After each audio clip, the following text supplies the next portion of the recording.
இணைந்திருக்கின்றோம். இன்றைய பத்திரிகைகளில் என்கின்ற பகுதியூடாக இன்றைய நாளிலும் யாழ்குடா நாட்டிலிருந்து வெளியே இருக்கக்கூடிய ஈழநாடு உதயன் தினக்குரல் விளம்பரி பத்திரிகைகளுடைய செய்திகளுடைய முக்கிய செய்திகளையும் பிரதான செய்திகளையும் உங்களுக்கு காத்திருக்கின்றோம். முதலிலே ஈழநாட்டு பத்திரிகையுடைய செய்தியை பார்க்கலாம். இன்றைய ஈழநாட்டு பத்திரிகையின் பிரதான செய்தியாக அரியாலை மனித புதைகுழியை 45 நாட்கள் அகழ்வதற்கு அனுமதி, யாழ் நீதவான் நீதிமன்றம் கட்டளை. அரியாலை சித்துபாத்தி மனித புதைகுழியை குற்றப்பகுதி என்று குறிப்பிட்டு அதனை மேலும் 45 நாட்கள் அகழ்வதற்கு யாழ்ப்பாணம் நீதவான் நீதிமன்றம் கட்டளை பிறப்பித்துள்ளது. இதே நேரம் குறித்த பகுதி சட்டவிரோதமான இரகசியமான புதைகுழியாக இருக்கலாம் என்றும் அடையாளப்படுத்தப்பட்ட பகுதியையும் தாண்டி குற்றப்பகுதி இருக்கலாம் என்று சட்ட மருத்துவ அதிகாரி நீதிமன்றில் சமர்ப்பித்த அறிக்கையில் தெரிவிக்கப்பட்டுள்ளதாக தெரிய வருகிறது. நேற்றைய தினம் அரியாலை சித்துபாத்தி மயானத்தில் எலும்புக்கூடுகள் மீட்கப்பட்ட இடத்தை மனித புதைகுழியாக அறிவிக்க கோரிய வழக்கு யாழ் நீதவான் நீதிமன்றில் நீதவான் ஆனந்த ராஜா முன்னிலையில் விசாரணைக்கு எடுக்கப்பட்டது. இதன்போது சட்ட மருத்துவ அதிகாரி செல்லையா பிரணவன், தொல்பொருள் தடயவியல் பேராசிரியர் ராஜ் சோமதேவா ஆகியோரின் நிபுணத்துவ அறிக்கைகளில் 3 விடயங்கள் இருவராலும் சுட்டிக்காட்டப்பட்டன. அகழ்வு நடைபெறும் இடத்தில் 1.6 மீட்டர் அடி ஆழத்திலேயே மனித எலும்பு எச்சங்கள் அடையாளம் காணப்படுத்தக்கூடியதாக உள்ளது. குழப்பமான விதத்தில் சடலங்கள் புதைக்கப்பட்டுள்ளன. ஆடைகளோ அல்லது தனிப்பட்ட அணிகலன்களோ காணப்படவில்லை. சட்டவிரோதமான இரகசியமான புதைகுழியாக இருக்கலாம். தற்போது அடையாளம் காணப்பட்ட மனித எலும்புக்கூடுகளில் 17 தொடக்கம் 18 எலும்புக்கூடுகள் பகுதி அளவிலும் முழுமையாகவும் அடையாளம் காணப்பட்டுள்ளன. இவற்றில் 5 எலும்புக்கூடுகள் அகழ்ந்து எடுக்கப்பட்டுள்ளன. தொடர்ந்தும் பல மனித எலும்பு எச்சங்கள் அடையாளப்படுத்தப்பட்டுள்ளன. குறித்த பிரதேசத்தை தாண்டியும் குற்றப்பிரதேசம் என சந்தேகிக்கப்படும் பிரதேசம் இருக்கலாம். இந்த நிலையில் இந்த மனித புதைகுழியை தொடர்ச்சியாக அகழ வேண்டும் என்று அவர்களின் அறிக்கையில் பரிந்துரைக்கப்பட்டிருந்தன. பாதிக்கப்பட்டவர்கள் சார்பில் நீதிமன்றில் முன்னிலையான சட்டத்தரணியும் அகழ்வை முன்னெடுக்க வேண்டும், பாதிக்கப்பட்டவர்கள் திருப்திப்படும் வரையில் அகழ்வு பணிகள் முன்னெடுக்கப்பட வேண்டும் என்று வலியுறுத்தினார். மேலும் சட்ட மருத்துவ அதிகாரி செல்லையா பிரணவனின் கோரிக்கையின் அடிப்படையில் பாதீடு சமர்ப்பிக்கப்பட்டு நீதி அமைச்சின் ஊடாக நிதியை பெற நடவடிக்கை எடுக்கப்படும் என்றும் கூறப்பட்டது. அத்துடன் தொல்லியல் தடயவியல் பேராசிரியர் ராஜ் சோமதேவாவின் அபிப்பிராய அறிக்கை மற்றும் அகழ்வில் திருப்தி அடைவதாக தெரிவித்த நீதவான் அவரே தொடர்ந்தும் அகழ்வில் ஈடுபடுவதற்கு அனுமதியும் வழங்கினார். இதே சமயம் 2ஆம் கட்டமாக முன்னெடுக்கப்படும் அகழ்வு பணிகள் இன்றைய தினத்துடன் நிறைவுக்கு வருகிறது என்று கூறப்படுகிறது என்று இந்த செய்தி காணப்படுகிறது. அதனைத் தொடர்ந்து அரியாலை மனித புதைகுழி விசாரணைக்கு முழு ஆதரவு, அரசாங்கம் அறிவிப்பு. செம்மணி மனித புதைகுழி தொடர்பில் நீதியான விசாரணை நடாத்த அரசாங்கம் முழுமையான ஒத்துழைப்பு வழங்கும் என்று அமைச்சரவை பேச்சாளர் அமைச்சர் நலிந்த ஜெயதிச தெரிவித்துள்ளார். செம்மணி புதைகுழி விவகாரம் தொடர்பில் ஊடகங்களுக்கு கருத்து வெளியிடையிலேயே அவர் மேற்கண்டவாறு தெரிவித்தார். மேலும் இந்த புதைகுழியில் இருந்து மீட்கப்படும் மனித எலும்புகள் பகுப்பாய்விற்குட்படுத்தப்படும். அதன் பின்னர் உண்மைகள் வெளிவரும். இது மிகப்பெரிய மனித புதைகுழி என்று எம்மால் சொல்ல முடியாது. நீதிமன்றில் இது தொடர்பில் அறிக்கை சமர்ப்பிக்கப்படுகின்றன, வழக்கு விசாரணைகளும் நடைபெறுகின்றன. எனவே நீதிமன்றம் தான் இது தொடர்பில் இறுதி முடிவு எடுக்கும். புதைகுழி அகழ்வு பணிகளுக்கு அரசு தொடர்ந்து நிதி வழங்கும். இந்த புதைகுழி தொடர்பில் நீதியான விசாரணை நடைபெற அரசாங்கம் முழுமையான ஒத்துழைப்பை வழங்கும் என்று இந்த செய்தி காணப்படுகிறது. தொடர்ச்சியான செய்திகளுக்குள் எங்கள் கூட்டணிக்கு தமிழரசு வர வேண்டும், கஜேந்திரகுமார் பகிரங்க அழைப்பு. தேவைப்படும் சபைகளை தமிழரசு வழங்க தயார். எங்களின் கூட்டணியை தோற்கடிப்பது பொருத்தமில்லை. தமிழ் தேசிய பேரவை ஜனநாயக தமிழ் தேசிய கூட்டணி இடையே கைச்சாத்திரப்பட்ட ஒப்பந்தத்தை ஏற்று தமிழரசு கட்சி இந்த கூட்டு முயற்சிக்கு வர வேண்டும். இவ்வாறு பகிரங்க அழைப்பு விடுத்துள்ளார் தமிழ் தேசிய பேரவையின் தலைவரும் பாராளுமன்ற உறுப்பினருமான கஜேந்திரகுமார் பொன்னம்பலம் என்ற ஒரு செய்தியோடு பிள்ளையான் கட்சியினரிடம் விசாரணை. பிள்ளையான் என்று அறியப்பட்ட சொந்தரகாந்தனின் தமிழ் மக்கள் விடுதலை புலிகள் கட்சியின் பதில் தலைவர் ஜெயம் என்று அழைக்கப்படும் திரவியம் உட்பட 3 சிஐடியினர் விசாரணை நடாத்தினார் என்ற செய்தியோடு கட்டமிடப்பட்ட செய்திகளாக சேனாதி ராசாவை படுகொலை செய்ய முயன்றவரே டக்ளஸ், பாராளுமன்றில் ஸ்ரீதரன் எம்பி தெரிவிப்பு. இலங்கை தமிழரசு கட்சியின் இயங்கு தளத்தையும் மக்கள் அபிமானத்தையும் சிதையாமல் காத்த மாவை சேனாதி ராசாவை படுகொலை செய்ய முயன்ற ஒட்டுக்குழு தலைவரே டக்ளஸ் தேவானந்தா. இவ்வாறு தெரிவித்துள்ளார் இலங்கை தமிழரசு கட்சியின் பாராளுமன்ற குழு தலைவர் ஸ்ரீதரன் எம்பி. நேற்றைய தினம் பாராளுமன்றில் தமிழரசு கட்சியின் முன்னாள் தலைவர் மாவை சேனாதிராசாவின் அனுதாப பிரேரணையில் உரையாற்றிய போதே அவர் மேற்கண்டவாறு தெரிவித்தார். மேலும் அவர் தனது உரையில் ஊர்காவல்துறை மக்களை சந்திக்க சென்ற மாவை சேனாதிராசா MK சிவாஜிலிங்கம் உள்ளிட்ட தமிழ் தேசிய கூட்டமைப்பினர் மீது தமிழின படுகொலைகளை புரிந்த இலங்கை அரசின் பங்காளியான டக்ளஸ் தேவானந்தாவும் அவரின் ஆயுத குழுவினரும் 2001 11ஆம் மாதம் 28ஆம் திகதி நாரத்தனை தம்பாட்டி பகுதியில் வைத்து தாக்குதல் நடாத்தினர். இந்த தாக்குதலில் ஏரம்பு பேரம்பலம், யோகசிங்கம், கமல் ஸ்ரோங் ஆகியோர் படுகொலை செய்யப்பட்டனர். அத்துடன் 28 பேர் படுகாயமடைந்தனர். மாவை சேனாதிராசா ஹொட்டன் பொல்லுகளாலும் துப்பாக்கிகளாலும் வாள்களாலும் சுட்டும் வெட்டியும் அடித்து மூர்க்கத்தனமாக தாக்கப்பட்டு நினைவிழக்கும் அளவு காயமடைந்திருந்தார் என்று ஸ்ரீதரன் MP தனது உரையில் தெரிவித்திருந்தார் என்று இந்த செய்தி காணப்படுகிறது. அதனைத் தொடர்ந்த செய்திகளுக்குள் தலைமை பதவியிலிருந்து CVK ஒதுங்க வேண்டும் அரியநேந்திரன் தெரிவிப்பென்ற செய்தியோடு முக்கிய அரசியல்வாதி ஒருவர் 2 வாரங்களில் சிறை செல்வார் பிரதி அமைச்சர் பிரதீப். விரிவாக இந்த செய்தியை பார்க்கின்ற பொழுது ஊழல் மோசடியுடன் தொடர்புடைய முக்கிய அரசியல்வாதி ஒருவர் இன்னும் 2 வாரங்களில் சிறைக்கு செல்வார் என்று பெருந்தோட்ட மற்றும் சமூக உட்கட்டமைப்பு வசதிகளின் அமைச்சின் பிரதி அமைச்சர் சுந்தரலிங்கம் பிரதீப் தெரிவித்துள்ளார் என்று இந்த செய்தி காணப்படுகிறது. ஆனால் இந்த அரசியல்வாதியினுடைய பெயர் எதுவும் இங்கு குறிப்பிடப்படவில்லை. தொடர்ந்து மாவை சேனாதிராசாவிற்கு பாராளுமன்றில் அனுதாபம். இலங்கை தமிழரசு கட்சியின் மறைந்த முன்னாள் தலைவரும் முன்னாள் பாராளுமன்ற உறுப்பினருமான மாவை சேனாதிராசாவிற்கு நேற்றைய தினம் பாராளுமன்றில் அனுதாபம் தெரிவிக்கப்பட்டது. இவ்வேளையில் கோசலன்வான் ஜாவீர, டொனால்ட் திசாநாயக்க, சூரிய பெருமா ஆகியோரும் அனுதாப பிரேரணைகளை நிறைவேற்றப்பட்டன என்று இந்த இளநாட்டு பத்திரிகையின் முற்பக்க செய்திகள் காணப்படுகிறது. தொடர்ச்சியாக உட்பக்க செய்திகளை பார்க்கலாம். யாழ் மத்தியின் விவாத அணி மாணவர்களுக்கு கௌரவம் என்று அந்த மாணவர்களுடைய அவர்களை நெறிப்படுத்தி இருக்கக்கூடிய ஆசிரியர் சமூகத்தினுடைய படங்கள் இங்கே பிரசுரிக்கப்பட்டுள்ளது. டான் தமிழொலி தொலைக்காட்சி நடாத்தும் சொற்சமர் நிகழ்ச்சியில் பரிசு வென்ற யாழ் மத்திய கல்லூரியின் விவாத அணியினர் கௌரவிக்கப்பட்டனர். டான் தமிழொலி தொலைக்காட்சி நடாத்தும் சொற்சமர் நிகழ்ச்சியில் பங்கேற்ற யாழ் மத்திய கல்லூரி மாணவர்கள் தமது சிறப்பான வாத திறமையால் அனைவரையும் கவர்ந்து சிறந்த விவாதிகளுக்கான பரிசுகளை பெற்றனர்.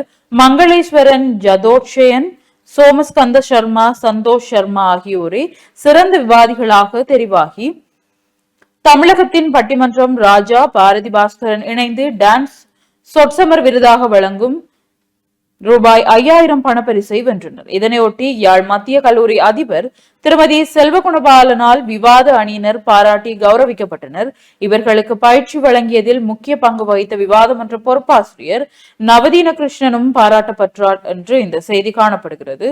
தொடர்ந்து 1250 கிலோ பீடி இலைகளுடன் 4 சந்தேக நபர் நேற்று கைது என்று அந்த தொடர்பான புகைப்படங்களும் இங்கு பிரசுரிக்கப்பட்டுள்ளது. உணவகத்தின் முகாமையாளர் பணியாளர்களுக்கு ஒத்திவைத்த சிறை. மன்னாரில் உள்ள பிரபல உணவகம் ஒன்றில் முகாமையாளர் ஊழியர்களுக்கு 5 வருடங்களுக்கு ஒத்திவைத்த சிறை தண்டனை விதிக்கப்பட்டுள்ளது. அத்துடன் அவர்களுக்கு 83,000 ரூபாய் அபராதமும் விதிக்கப்பட்டுள்ளது. மன்னார் நகரசபை பொது சுகாதார பரிசோதகரால் சாவற்காட்டு பகுதியில் அமைந்துள்ள பிரபல உணவகம் ஒன்றில் சோதனை நடாத்தப்பட்டு இதன்போது தலையுறை பயன்படுத்தப்படாமல், மருத்துவ அனுமதி பெறாமல், உணவுகளை ஒழுங்கற்ற முறையில் களஞ்சியப்படுத்தியமை, கழிவுநீர் தொட்டியை உரிய முறையில் பேணாமை, சுத்தம் பேணப்படாமை போன்ற 9 குற்றச்சாட்டுகளின் கீழ் வழக்கு தாக்கல் செய்யப்பட்டது. இந்த வழக்கு நேற்று முன்தினம் விசாரணைக்கு எடுக்கப்பட்டது. இதன்போது சந்தேக நபர்கள் குற்றத்தை ஏற்றுக்கொண்டனர். இதையடுத்து அவர்களுக்கு 5 வருடங்களுக்கு ஒத்திவைத்த சிறை தண்டனை விதிக்கப்பட்டது. 83,000 ரூபாய் அபராதமும் விதிக்கப்பட்டது.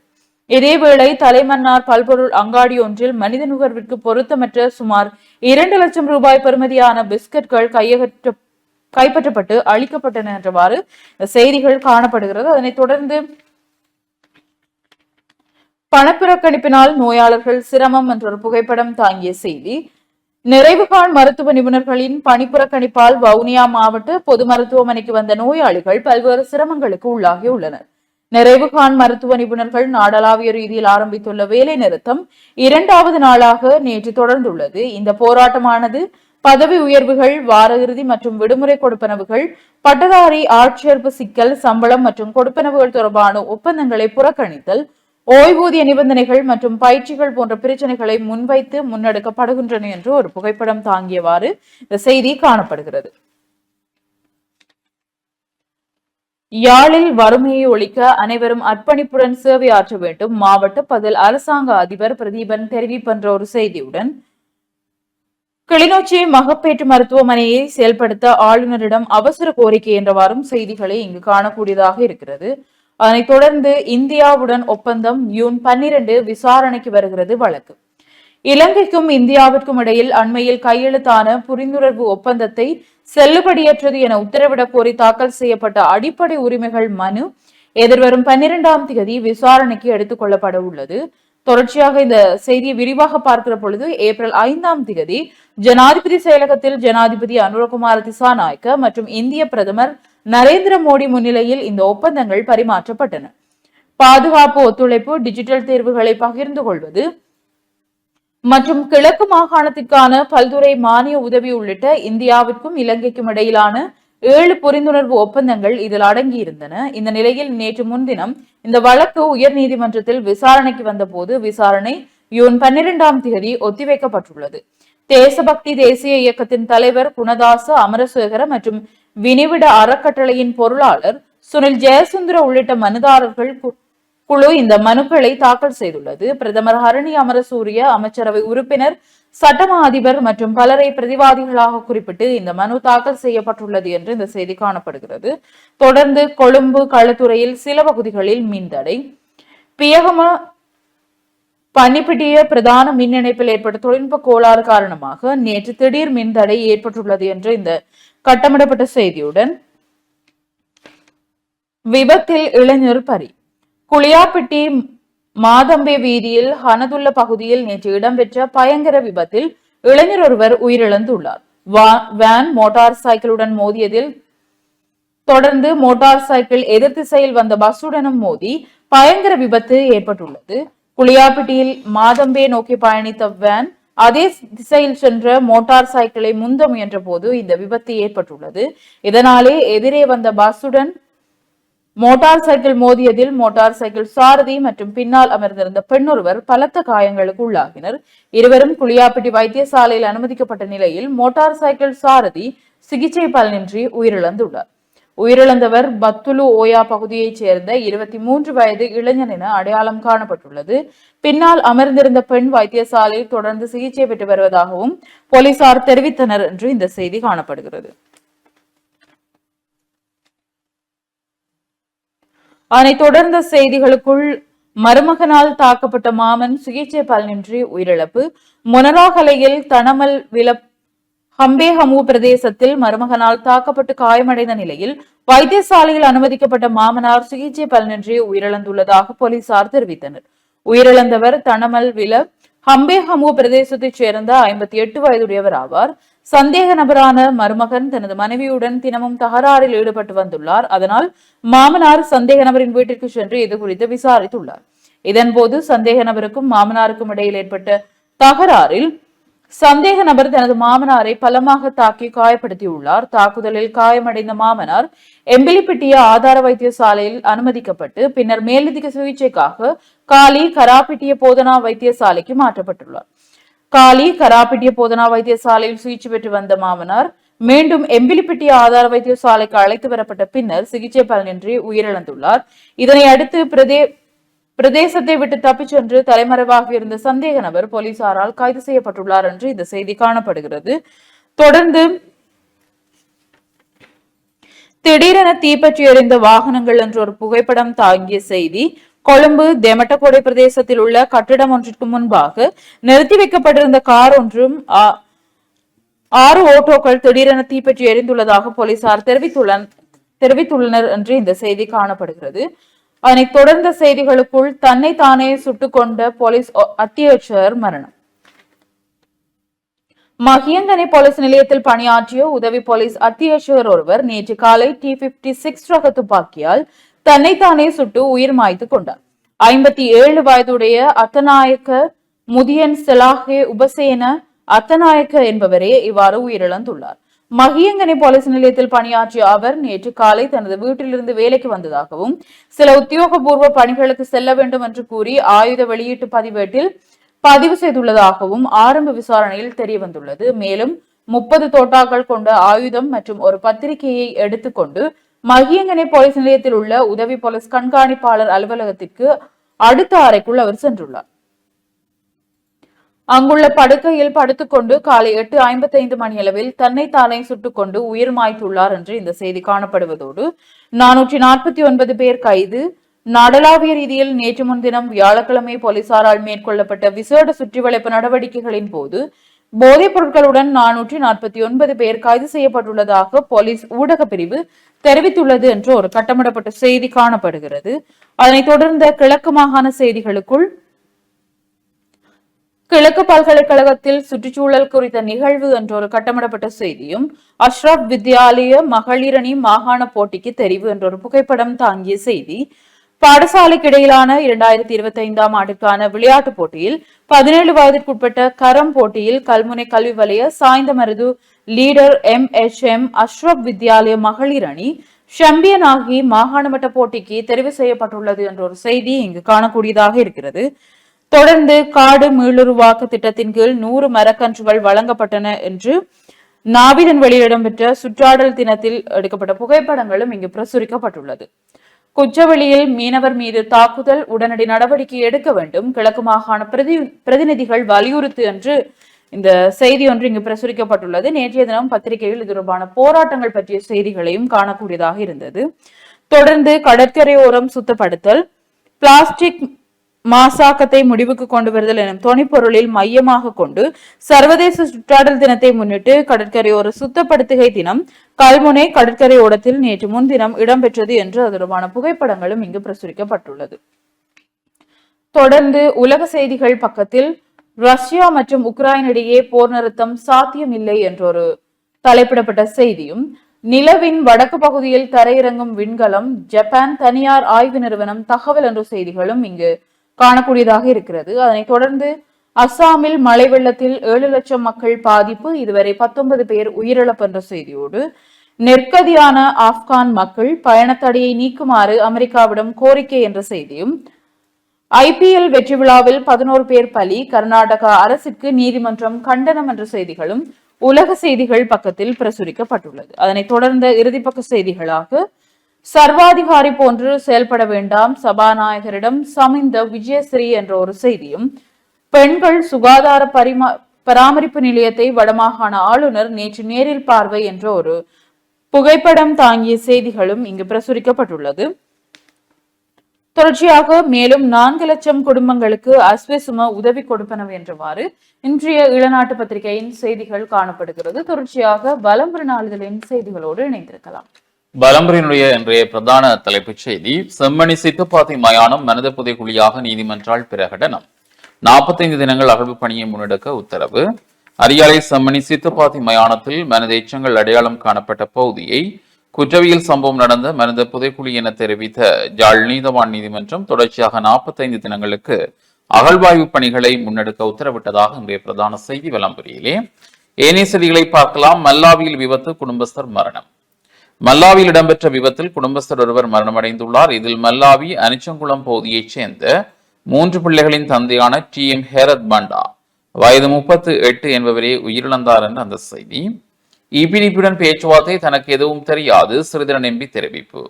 EPDP-யுடன் தமிழரசுக் கட்சி நடாத்திய பேச்சுவார்த்தை தொடர்பில் தனக்கு எதுவும் தெரியாது என ஸ்ரீதரன் MP தெரிவித்துள்ளார் என்ற ஒரு செய்தி. செம்மணி புதைகுழி நீதியான விசாரணை, அமைச்சர் நாளிந்த ஜெயதிச என்கிற செய்தி.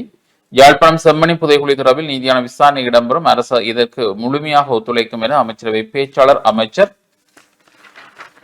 நலிந்த ஜெயதிச தெரிவித்துள்ளார் என்றும் அந்த செய்தி இங்கே காணக்கூடியதாக இருக்கிறது. தமிழ் தேசியம் பற்றி வகுப்பெடுக்க வேண்டாம், CVK சிவஞானம். தமிழ் தேசியம் பற்றி எமக்கு யாரும் வகுப்பெடுக்க தேவையில்லை என தமிழரசுக் கட்சியின் பதில் தலைவர் CVK சிவஞானம் தெரிவித்துள்ளார் என்றும், EPDP-யின் அதாவது செயலாளர் நாயகம் டக்ளஸ் தேவானந்தாவுடனான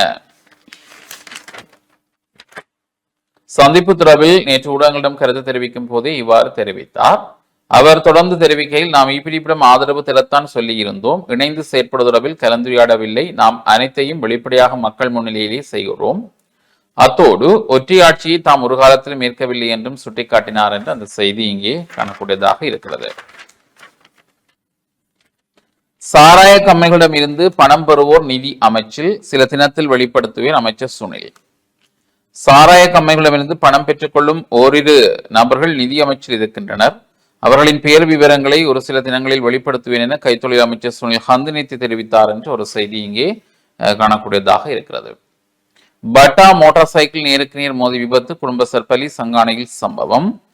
சங்கானை பிள்ளையார் ஆலய வளைவு வீதியில் பட்டரக வாகனத்துடன் மோட்டார் சைக்கிள் ஒன்று மோதி விபத்துக்குள்ளானதில் மோட்டார் சைக்கிள் செலுத்தி சென்றவர் உயிரிழந்ததுடன் மற்றும் ஒருவர் படுகாயமடைந்த நிலையில் யாழ் போதனா வைத்தியசாலையில் சிகிச்சைக்காக அனுமதிக்கப்பட்டுள்ளார் என்றும் அந்த செய்தி காணக்கூடியதாக இருக்கின்றது. நேற்று வெள்ளிக்கிழமை காலை 9 மணியளவில் இடம்பெற்ற இச்சம்பவத்தில் மாதகள் மேற்கைச் சேர்ந்த ஒரு பிள்ளையின் தந்தையான கணபதி பிள்ளை உலகேந்திரம் வயது 56 என்பவரே உயிரிழந்துள்ளார் என்றும் மேற்படி குடும்பஸ்தர் இன்னொருவரை மோட்டார் சைக்கிள் பின்னிருக்கையில் ஏற்றிக்கொண்டு சங்கானையிலிருந்து சித்தங்கனி நோக்கி மோட்டார் சைக்கிள் சென்று கொண்ட போது சங்கானை பகுதியில் மேற்படி மோட்டார் சைக்கிள் எதிர் திசையில் வந்த பட்டரக வாகனத்துடன் மோதி விபத்துக்குள்ளானதில் இருவரும் படுகாயமடைந்தனர். உடனடியாக சங்கானை வைத்தியசாலை கொண்டு செல்லப்பட்ட பின்னர் யாழ் போதனா வைத்தியசாலைக்கு இருவரும் மாற்றப்பட்ட நிலையில் மேற்படி குடும்பஸ்தர் உயிரிழந்ததுடன் மற்றவர் படுகாயமடைந்த நிலையில் தொடர்ந்து சிகிச்சை பெற்று வருகின்றார். இம்மரணம் தொடர்பில் யாழ் போதனா வைத்தியசாலை திடீர் மரண விசாரணை அதிகாரி நமசிவாயம் பிரேம்குமார் விசாரணைகளை மேற்கொண்டார் என்ற செய்தி. ஆட்சி அமைப்பு தொடர்பில் ஒளிவுமறைவு இல்லாமல் பேச்சை முன்னெடுக்கின்றோம். இபிடிப்புடனான கலந்துரையாடல் தொடர்பில் சுமந்திரன் என்கிற செய்தி. கிராமிய அபிவிருத்தியில் அதிக கவனம் செலுத்துக ஜனாதிபதி தெரிவிப்பு. கொள்கை ரீதியான ஒப்பந்தத்தை ஏற்று இலங்கை தமிழ்சு கட்சி எமது கூட்டில் இணைய வேண்டும் கஜேந்திரகுமார் பொன்னம்பலம் அழைப்பு போன்ற செய்திகள் இன்றைய விளம்பரினுடைய முன்பக்க செய்திகள். தொடர்ச்சியாக உட்பக்க செய்திகளுக்குள் செல்லலாம். சட்டவிரோத மீன்பிடி கும்பலிடமிருந்து மீனவ மக்களை காப்பாற்றுங்கள் ரவிகரன் எம்பி வலியுறுத்து என்கிற செய்தி. வடமாகாணத்தின் முல்லைத்தீவு, மன்னார், யாழ்ப்பாணம், கிளிநொச்சி மாவட்டங்களிலும் கிழக்கு மாகாணத்திலும் சட்டவிரோத கடற்றொழில் செயற்பாடுகள் தீவிரம் பெற்றிருப்பதை சுட்டிக்காட்டிய வன்னி மாவட்ட நாடாளுமன்ற உறுப்பினர் துராசா ரவிகரன் இவ்வாறாக சட்டவிரோத கடற்றொழில் செயற்பாடுகளில் ஈடுபடும் திருட்டு கும்பலின் கொட்டத்தை அடக்கி மீனவ மக்களை காப்பாற்ற அரசு நடவடிக்கை எடுக்க வேண்டும் என வலியுறுத்தியுள்ளார் என்றும் அந்த செய்தி இங்கே காணக்கூடியதாக இருக்கின்றது. அதுவும் முக்கிய செய்தியாக காணப்படுகின்றது. இதற்குத்தானே ஆசைப்பட்டாய் 10 ரூபாய்க்காக 5 லட்சம் அபராதம் செலுத்திய வர்த்தகர் என்கிற ஒரு செய்தி காணப்படுகிறது.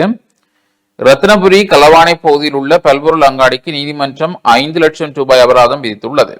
70 ரூபாய் விலையை கொண்ட 500 மில்லி லீட்டர் குடிநீர் போத்தலை 80 ரூபாய்க்கு விற்றதற்காக களவானை நீதவான் நீதிமன்றம் இந்த அபராதத்தை விதித்துள்ளது. பல்பொருள் அங்காடி நிர்வாகம் குற்றத்தை ஒப்புக்கொண்டதை அடுத்து அபராதம் விதிக்கப்பட்டது. அத்துடன் கொழும்பு தாமரை கோபுரத்தின் தரைத்தளத்தில் உள்ள கடை உரிமையாளருக்கு அதிக விலைக்கு குடிநீர் போத்தலை விற்றதற்காக கொழும்பு மேலதிக நீதவான் 1 லட்சம் ரூபாய் அபராதம் விதித்துள்ளார். கிடைக்கப்பெற்ற முறைப்பாட்டின் அடிப்படையில் நுகர்வோர் விவகார அதிகார சபையின் விசாரணை பிரிவு நடாத்திய சோதனையின் போது சந்தேக நபர் கைது செய்யப்பட்டார். சந்தேக நபர் விதிமுறைகளை மீறி 80 ரூபாயான 500 மில்லி லிட்டர் குடிநீர் போத்தலை 150 ரூபாய்க்கு விற்றதாக அதிகாரிகள் நீதிமன்றத்தில் தெரிவித்தனர். இதேவேளை இதுபோன்ற அதிக விலை நிர்ணய சம்பவங்கள் குறித்து முறையிடுமாறு நுகர்வோர் விவகார ஆணையகம் பொதுமக்களை வலியுறுத்தியுள்ளது என்று அந்த செய்தி காணக்கூடியதாக இருக்கிறது. மேலும் 4 லட்சம் குடும்பங்களுக்கு அஸ்வசும உதவித்தொகை. அடுத்த மாதம் மேலும் 4 லட்சம் குடும்பங்களுக்கு அஸ்வசும உதவித்தொகை வழங்கப்படும் என கிராமிய அபிவிருத்தி, சமூக பாதுகாப்பு மற்றும் சமூக வலுவூட்டல் அமைச்சு தெரிவித்துள்ளது. இந்த உதவித்தொகை திட்டத்துக்கு தகுதியானவர்களை தேர்ந்தெடுக்கும் பணிகள் இறுதிக்கட்டத்தில் உள்ளதாகவும் குறித்த அமைச்சு குறிப்பிட்டுள்ளது என்று அந்த செய்தி காணக்கூடியதாக இருக்கிறது.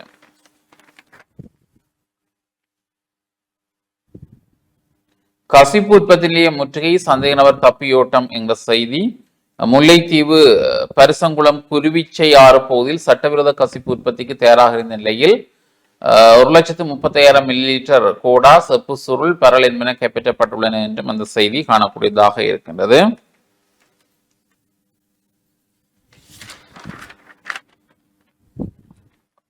மனவளக்கலை மன்ற அறக்கட்டளையின் ஏற்பாட்டில் யாழ்ப்பாணம் அறிவித்திருக்கோவிலில் இந்த வாரத்திற்கான மனவளக்கலை பயிற்சிகள் அறிமுக உரையுடன் இன்று மாலை 5 மணிக்கு இலக்கம் 81 பிரவுன் வீதி யாழ்ப்பாணத்தில் உள்ள அறிவித்திருக்கோவிலில் ஆரம்பமாகும் என்கிற செய்தி காணப்படுகிறது.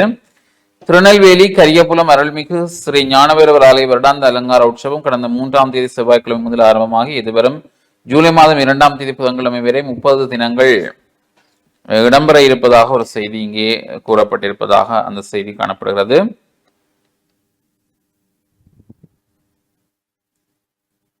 பச்சிலை பள்ளியில் நடமாடும் சபை என்கிற செய்தி. வவுனியாவில் அமைந்துள்ள பிரபல பாடசாலைகளில் ஒன்றான வவுனியா சிவப்பிரகாசம் மகளிர் கல்லூரியில் அதிபர் வெற்றிடம் காணப்பட்ட சூழ்நிலையில் புதிய அதிபர் நியமனம் இடம்பெற்றுள்ளதாகவும் ஒரு செய்தி இங்கே இடம்பெற்றிருப்பதை அவதானிக்கக்கூடியதாக இருக்கிறது. ஏனைய செய்திகளை பார்த்தால் உலக பக்கத்திலே விளம்பரிகளை பார்த்தால் அமெரிக்கா சீனாடியே மீண்டும் வர்த்தக பேச்சுவார்த்தை என்கிற ஒரு செய்தி காணக்கூடியதாக இருக்கிறது.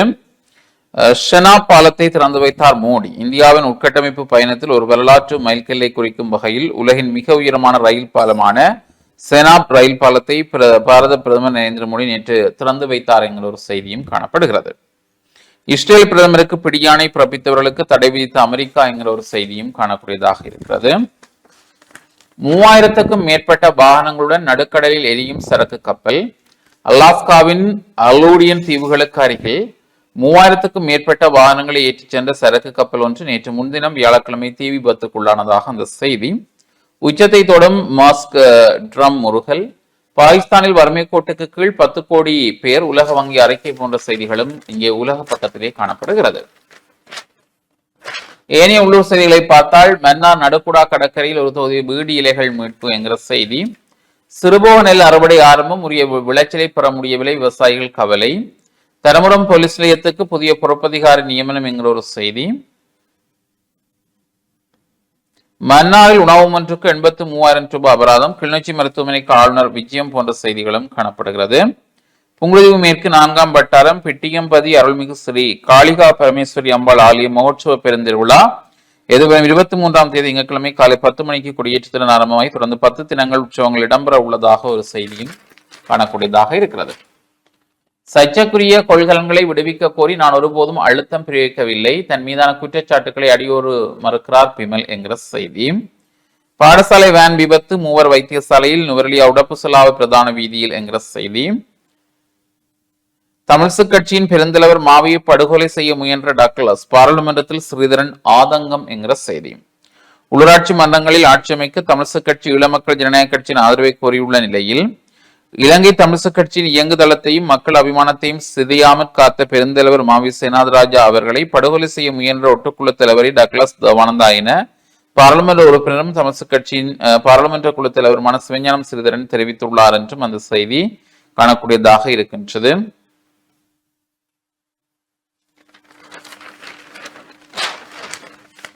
வலைப்பந்தாட்ட சுற்று போட்டி சாம்பியன் கிண்ணத்தை தனதாக்கியது புனித திரேசால் மகளிர் கல்லூரி என்கிற ஒரு செய்தியும் காணக்கூடியதாக இருக்கிறது. இவைதான் இன்றைய பத்திரிகைகளிலே முக்கியமாக இருக்கக்கூடிய செய்திகளாக அமைந்திருக்கிறது. அடுத்து நாங்கள் இடைவெளியை தொடர்ந்து இணைந்திருக்கலாம்.